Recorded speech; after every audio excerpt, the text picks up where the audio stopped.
Hey guys, it's Robsy back with Paperless Student. In today's video, I will walk you guys through how I create mind maps in MarginNote. If you're new to my channel, welcome. Don't forget to subscribe if you're looking for solutions to go paperless with your studies and your work. Also remember to turn on your notifications so you know when I release a new video. So throughout this week, I recorded a series of videos for you guys, and I basically replaced my liquid text with MarginNote for the sake of this review, and I'm still trying to see if this application will work for me enough to replace liquid text. For now, it hasn't, but it's still a great application. I've already reviewed the home page of this application. Be sure to check it out if you haven't already seen that video. I'll put the link in the description down below. On the screen right now, I've expanded the acyanotic bullet point, and under it you can see I have many different defects. Now for me to get into the details of atrial septal defects, I tap on the bullet point and this menu pops up. On the menu, I select focus and the application takes me to a new window where I can further explore the bullet point. And to further explore the bullet point, I just simply highlight sections of information that I think is important. They get added to the left column as part of my outline and mind map.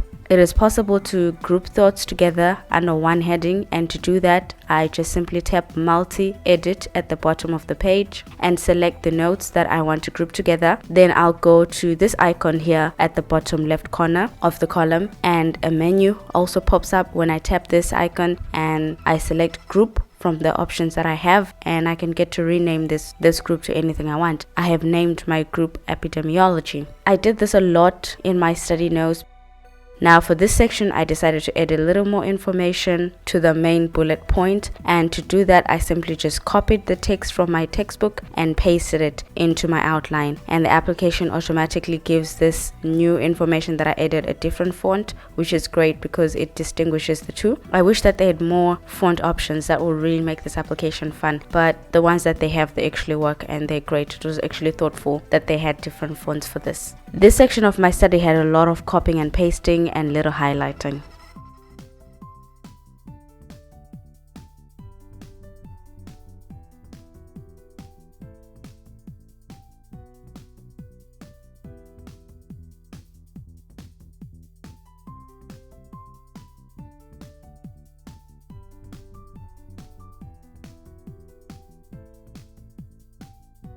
Once I collapse a bullet point, the next section I'm highlighting is automatically added to the bottom of the page, but I wanted to move it above the two headings, so I just moved it up. Then I just continue to repeat the same routine for the rest of my study. So basically, the study method helped me go through the whole topic in less than half the time that I normally need when I'm writing. Highlighting is obviously much faster and helps me to go through everything. I get to have a rough idea of everything on the topic and don't get surprises in class, because I really don't like surprises. And when I'm writing, it really takes me much longer for me to go through a topic because our topics have a lot of information. So this method will work for those of you guys that don't like writing notes when you have loads of work that you need to go through. This method actually really works. It's very fast and efficient. I have a couple of friends I know that don't like writing notes and they just read textbooks. I think this application will work for those type of people that don't enjoy writing notes, that don't need notes, and would rather just have a little outline of everything that they've studied or everything that they've read.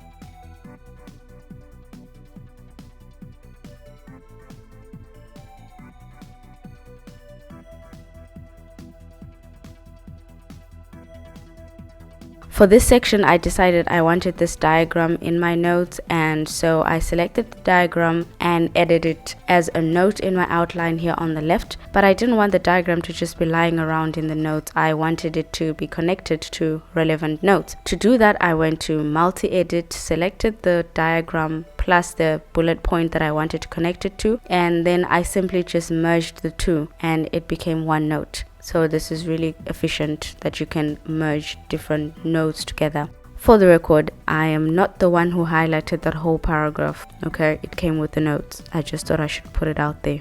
This is just to demonstrate how the notes are connected. I will get into the details of that when I review the application. Sometimes I select a whole section and I have to edit it a little bit for two reasons: to make it shorter, and also so it's like my own. I present it to myself in a way that makes sense to me. So to do that, if I want to edit a section, I just double tap where I want to edit, make the changes, and tap outside the box, and that stops the editing.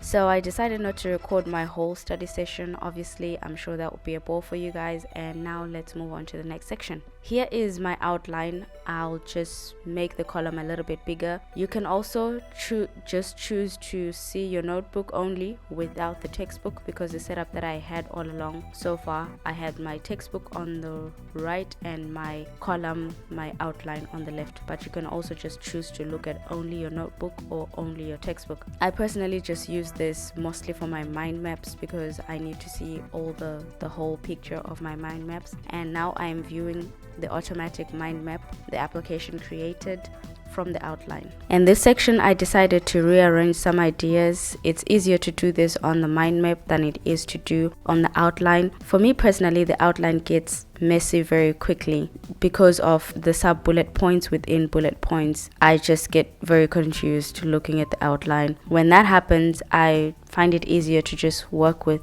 the mind map to see how the dots are connecting and rearrange what I need to rearrange. And this change on the mind map automatically updates the outline.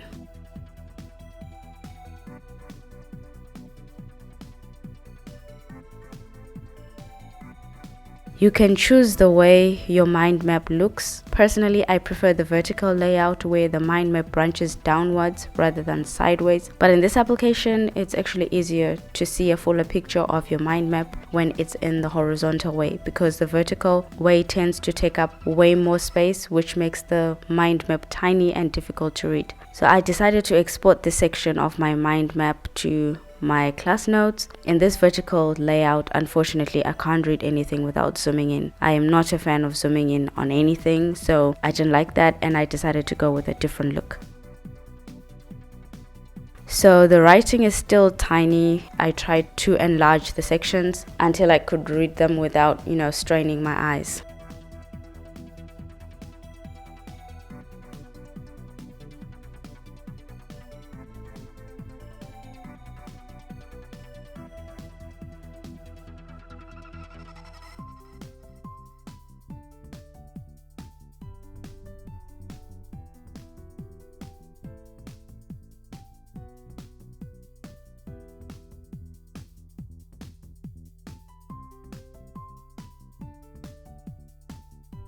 I then exported it to Notability. Some fonts were still tiny and I had to ink those in. It's possible to read the fonts when you zoom it in, but honestly no one has time for that in class, so I just ignored the tiny fonts and just wrote over them. I repeated the same thing for the next section and exported it to Notability as well. This time around, instead of enlarging each individual section, I selected all the sections under Pathogenesis, which is the section that I wanted to export, and enlarged one one of them, and while I was enlarging just the one, the rest of the sections also got enlarged accordingly so that everything was proportional. In Notability it looked tiny, but it was proportional, and that looked quite presentable. I had no choice but to use the zoom tool because the mind map itself was very big. It had way too many branches, so there was no way I was going to get a visible big font mind map out of that. There was just too much information. So to accommodate all that information, the individual sections had to relatively be small.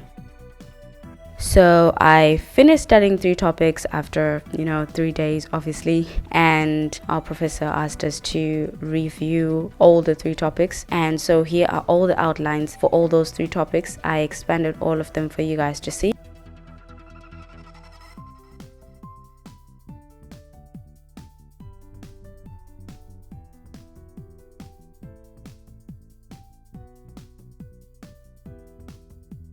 And this is the fully expanded mind map from the outline. Obviously exporting all of this is impossible, so I didn't even try. Now the screen is showing the outline on the left and the mind map on the right.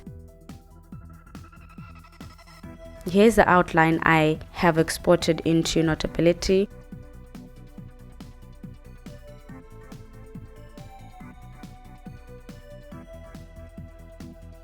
And I decided to highlight and bookmark major sections of the notes ready for my class the next day, so it's easy to find when we're discussing different sections in class.